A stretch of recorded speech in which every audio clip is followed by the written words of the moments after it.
Hey folks, Rick Berube here for another Facebook Live. Today you just got me in the dungeon. No, in the castle. Have you feeling like you're in the dungeon? I hope not, because the market's pretty incredible.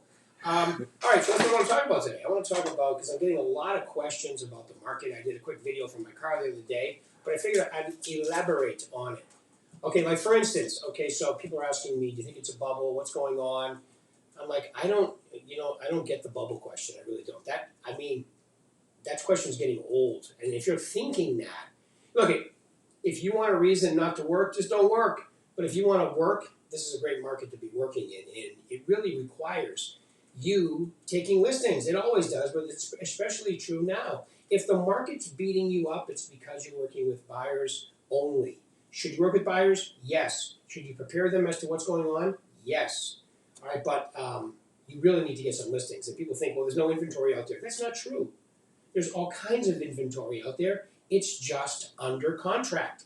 So if you list the property, which you have just as much opportunity this year as you did last year, the year before, and next year, okay, transaction numbers are very similar.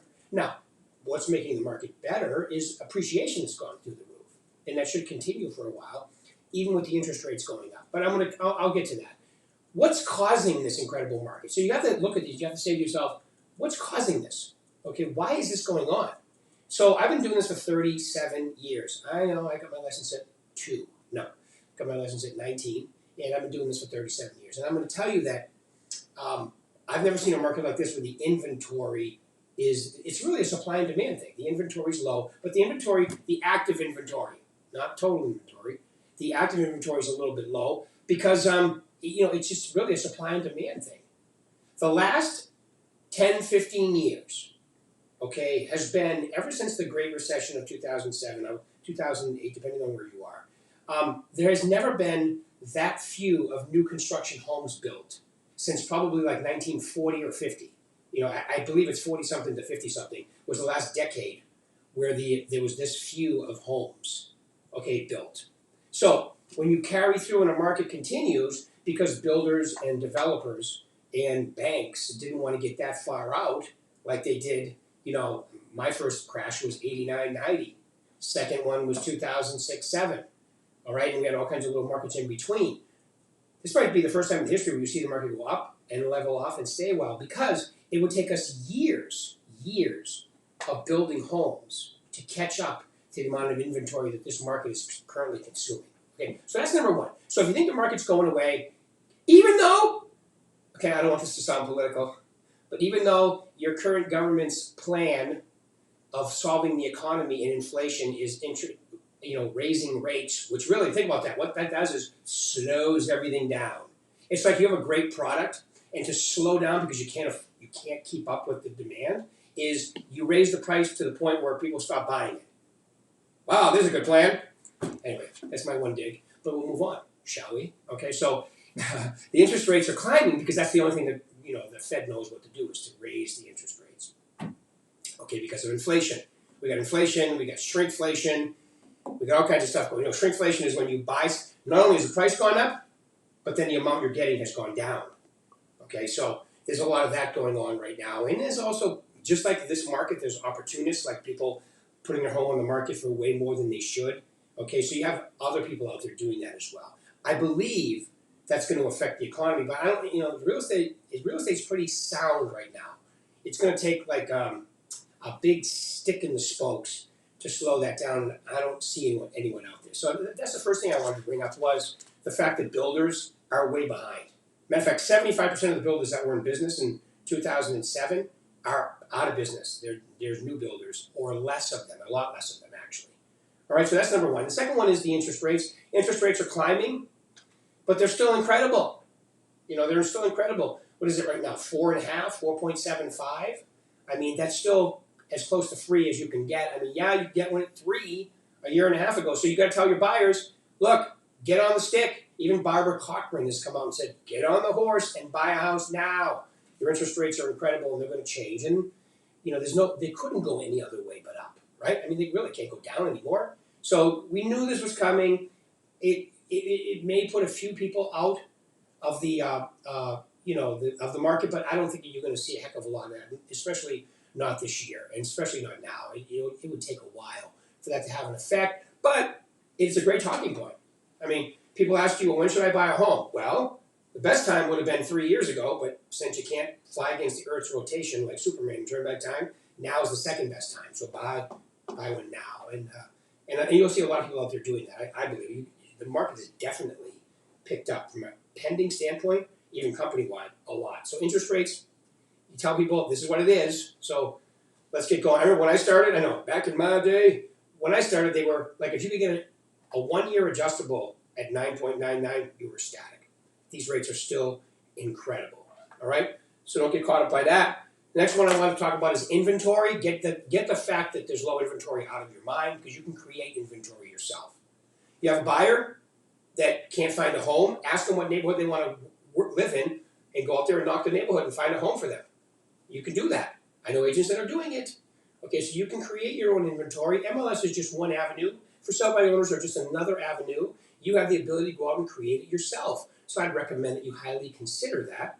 And what better way to win over a client for life and get the buyer-broker agreement signed? Don't go out knocking for somebody specifically without that agreement signed, folks. I know it's such a sticking point for some of you. Well, we don't use that.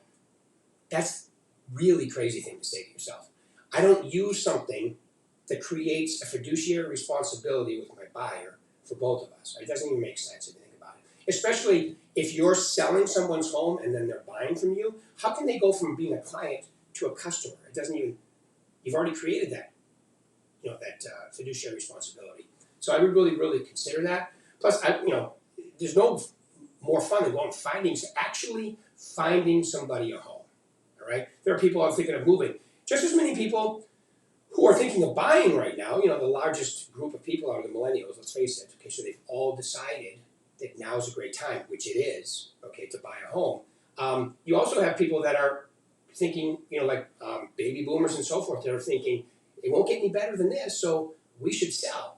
I think it is going to get a little bit better as far as appreciation. It might slow down a little bit because of the rates, but the consumption will stay the same. I believe the rates will maybe slow the appreciation rate down a little bit. So you get all kinds of inventory, you get all kinds of appreciation going on, but maybe it slows down to in the low double digits instead of, Phoenix last year was 33%, Nevada was about, Las Vegas was around 24%, California was in the 18-20% range as well. The market's oriented. So that's pretty crazy appreciation, and it's happened 2-3 years in a row now. So once again, that can only slow down a little bit too, but I don't know. So far this year, it's on the same pace.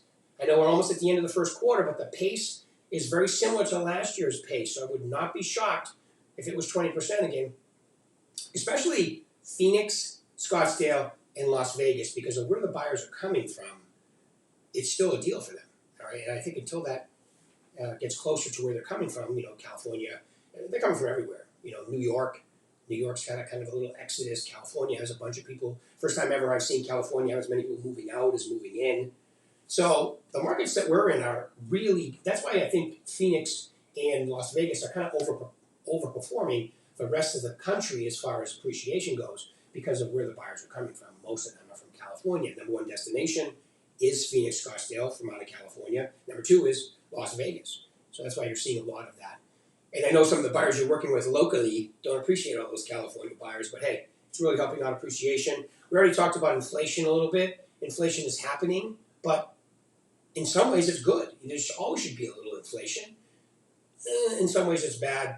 The rate of what is happening right now is pretty crazy. The last time it's been this bad was the late 70s. If you remember Jimmy Carter, that's when I remember it too, because I was in like 8th grade or something like that. And I remember the first time my Milky Way bar shrunk. I was devastated, right? It cost more and there's less there. Well, that's going on again right now. Okay, so nothing we can do about it other than, hopefully our current administration will figure stuff out and, make it a little bit better. But especially gas prices and so forth. But as far as how it's affecting the real estate market, not really having an effect right now. So all of this being said, the market looks completely healthy and everything is going very well. The question is, what's your plan? Like, what are you going to do to maximize? I've already given you a bunch of things to think about. Inventory is always the answer. Remember that. I didn't say don't work with buyers, but you definitely want to have a plan to take listings. Your life becomes so much easier when you're taking listings. Now, the problem with taking listings is that it requires phone work or door knocking or social media or a little of all the above. I recommend you do a little of all of the above. And if you're not doing videos at least a couple times a week and putting them out there, you're missing the boat. And you're talking to the guy. Look at, if you told me 5-6 years ago I was doing a Facebook Live twice a week and extra videos in between, I would tell you you're out of your mind. Please check yourself in, seek medical attention. But I do it all the time now. And the reason I do it is because it works. My following keeps growing. You guys can do the same thing. I do it for a different reason, attracting agents to want to join our company, keeping the ones we have, keeping them informed, and hopefully other agents from other companies see what we're doing and they want to go, ooh, look what they're doing over there. You are doing it for listings and sales, okay? And it's actually a little bit simpler because you just need to be hyper-focused in your area, all right? So anybody that looks, like Facebook is a great place to start right here. You got 5,000 friends, plus you've got your business page, plus you can do a lot of gymnastics with that too, all right? Talk to somebody who's really good at it, or you can go on YouTube and listen to how other agents do it. That's how I learned it, was YouTube. And talking to other people and trying it myself as well. Instagram, especially if you're between the ages of 24 and 36, that's where the sweet spot is there. TikTok, there's all different ways you can do this, but you just have to be consistent. It's like prospecting in your farm or calling expireds or FSBOs. You have to be consistent with it and come up with a plan and then stick to it. And then as long as you're being proactive, I believe in today's market, it will pay off handsomely or beautifully, all right? That's it. That's all I got for today, folks. Next week, I won't be here, but so we'll be skipping next week as far as Facebook Lives go, or maybe I'll do one where I am. There's a thought, Paul. All right, so you guys have a great week. Look forward to talking to you soon. Take some of these things into consideration and just keep rocking, even if you have more pendings than you've ever had in your life and so forth, because markets will change and things will happen, but save money, be smart, all right, and definitely focus on taking some inventory and always make that one of your main focuses. All right, guys, thanks for your time. We'll do this again in a couple weeks.